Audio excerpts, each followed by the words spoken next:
Socrates, all these things, then, will have to be carefully considered by us, and if only those whom we introduce to this vast system of education and training are sound in body and mind, Justice herself will have nothing to say against us, and we shall be the saviors of the Constitution and of the state. But if our pupils are men of another stamp, the reverse will happen, and we shall pour a still greater flood of ridicule on philosophy than she has to endure at present. Glaucon, that would not be creditable. Socrates, certainly not. And yet, perhaps, in thus turning jest into earnest, I am equally ridiculous. Glaucon, in what respect? Socrates, I had forgotten that we were not serious and spoke with too much excitement, for when I saw philosophy so undeservedly trampled underfoot of men, I could not help feeling a sort of indignation at the authors of her disgrace, and my anger made me too vehement. Glaucon, indeed, I was listening and did not think so. Socrates, but I, who am the speaker, felt that I was. And now let me remind you that, although in our former selection we chose old men, we must not do so in this. Solon was under a delusion when he said that a man, when he grows old, may learn many things, for he can no more learn much than he can run much. Youth is the time for any extraordinary toil. Glaucon, of course.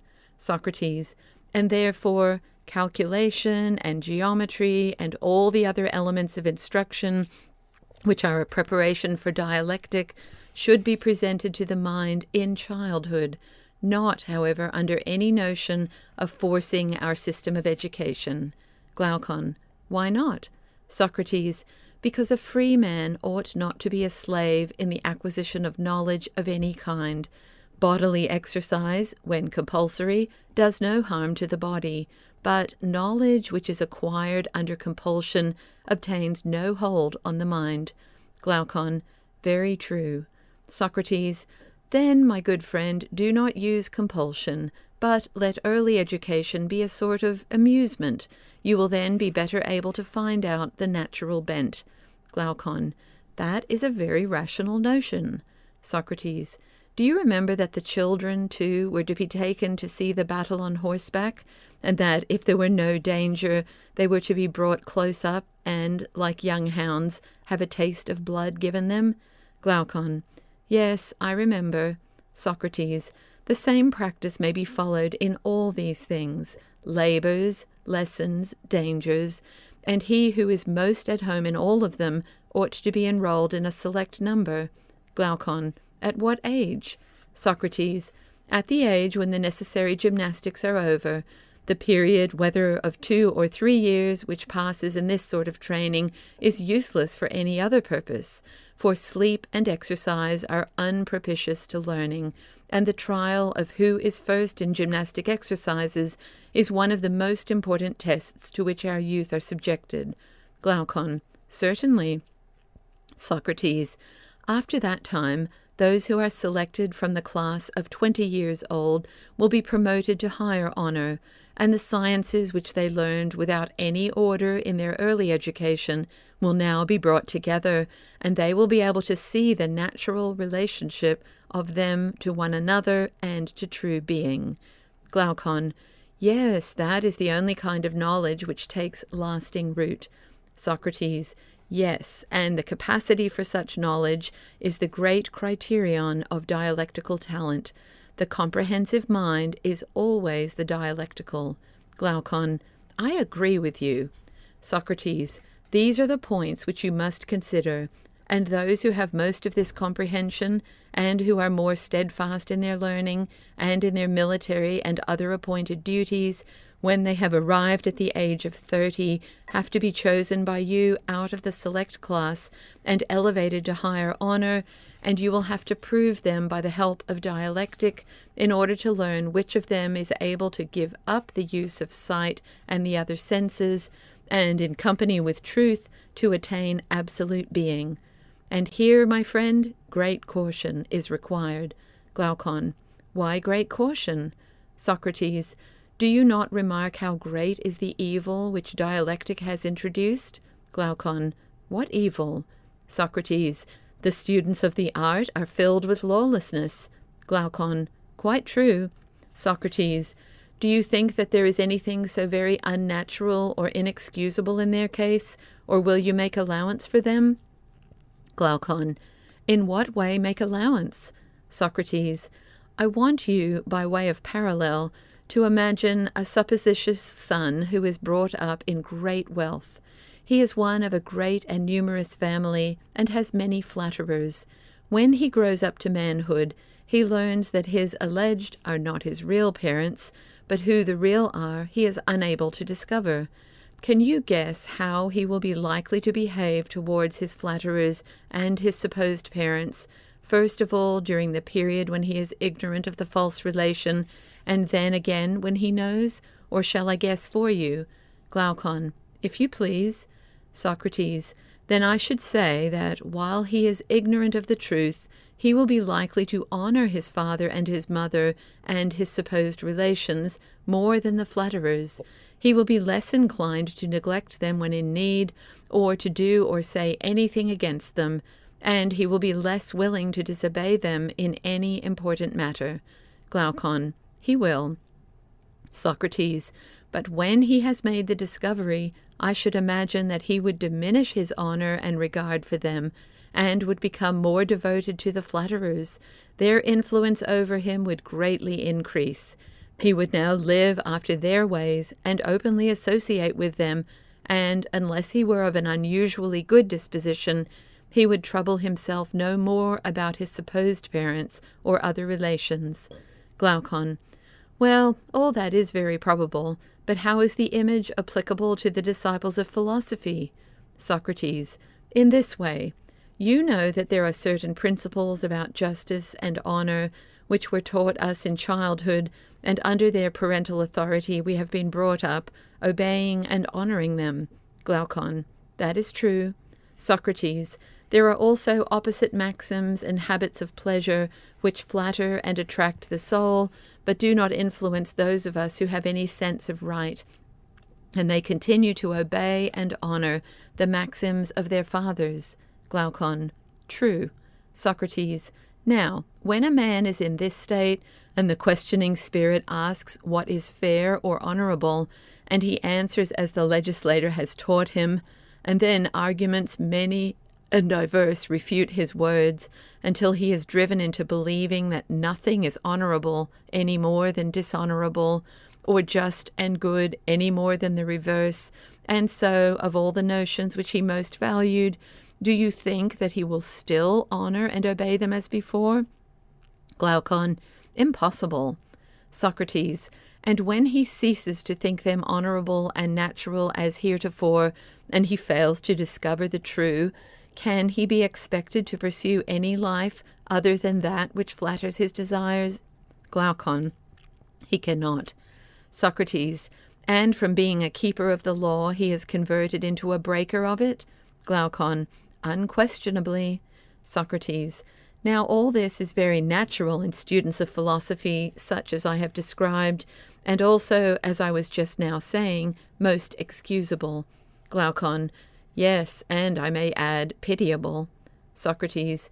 Therefore, that your feelings may not be moved to pity about our citizens, who are now 30 years of age, every care must be taken in introducing them to dialectic. Glaucon. Certainly. Socrates. There is a danger lest they should taste the dear delight too early, for youngsters, as you may have observed, when they first get the taste in their mouths, argue for amusement, and are always contradicting and refuting others in imitation of those who refute them. Like puppy dogs, they rejoice in pulling and tearing at all who come near them. Glaucon. Yes, there is nothing which they like better. Socrates. And when they have made many conquests and received defeats at the hands of many, they violently and speedily get into a way of not believing anything which they believed before, and hence not only they, but philosophy and all that relates to it is apt to have a bad name with the rest of the world. Glaucon. Too true. Socrates. But when a man begins to get older, he will no longer be guilty of such insanity. He will imitate the dialectician who is seeking for truth and not the eristic, who is contradicting for the sake of amusement. And the greater moderation of his character will increase instead of diminishing the honor of the pursuit. Glaucon, very true. Socrates, and did we not make special provision for this when we said that the disciples of philosophy were to be orderly and steadfast, not, as now, any chance aspirant or intruder? Glaucon, very true. Socrates, suppose the study of philosophy to take the place of gymnastics and to be continued diligently and earnestly and exclusively for twice the number of years which were passed in bodily exercise. Will that be enough? Glaucon, would you say 6 or 4 years? Socrates, say 5 years, and at the end of the time they must be sent down again into the den and compelled to hold any military or other office which young men are qualified to hold. In this way they will get their experience of life, and there will be an opportunity of trying whether, when they are drawn all manner of ways by temptation, they will stand firm or flinch. Glaucon, and how long is this stage of their lives to last? Socrates, 15 years, and when they have reached 50 years of age, then let those who still survive and have distinguished themselves in every action of their lives and in every branch of knowledge come at last to their consummation. The time has now arrived at which they must raise the eye of the soul to the universal light which lightens all things, and behold the absolute good. For that is the pattern according to which they are to order the state and the lives of individuals, and the remainder of their own lives also, making philosophy their chief pursuit, but, when their turn comes, toiling also at politics and ruling for the public good, not as though they were performing some heroic action, but simply as a matter of duty. And when they have brought up in each generation others like themselves, and left them in their place to be governors of the state, then they will depart to the islands of the blessed and dwell there, and the city will give them public memorials and sacrifices, and honor them, if the Pythian oracle consent, as demigods, but if not, as in any case, blessed and divine. Glaucon, you are a sculptor, Socrates, and have made statues of our governors faultless in beauty. Socrates, yes, Glaucon, and of our governesses too, for you must not suppose that what I have been saying applies to men only, and not to women as far as their natures can go. Glaucon, there you are right, since we have made them to share in all things like the men. Socrates, well, you would agree, would you not, that what has been said about the state and the government is not a mere dream, and, although difficult, not impossible, but only possible in the way which has been supposed, that is to say, when the true philosopher kings are born in a state, one or more of them, despising the honors of this present world which they deem mean and worthless, esteeming above all things right and the honor that springs from right, and regarding justice as the greatest and most necessary of all things, whose ministers they are, and whose principles will be exalted by them when they set in order their own city. Glaucon, how will they proceed? Socrates, they will begin by sending out into the country all the inhabitants of the city who are more than 10 years old, and will take possession of their children, who will be unaffected by the habits of their parents. These they will train in their own habits and laws, I mean in the laws which we have given them, and in this way the state and constitution of which we were speaking will soonest and most easily attain happiness, and the nation which has such a constitution will gain most. Glaucon, yes, that will be the best way, and I think, Socrates, that you have very well described how, if ever, such a constitution might come into being. Socrates, enough then of the perfect state and of the man who bears its image. There is no difficulty in seeing how we shall describe him. Glaucon, there is no difficulty, and I agree with you in thinking that nothing more need be said.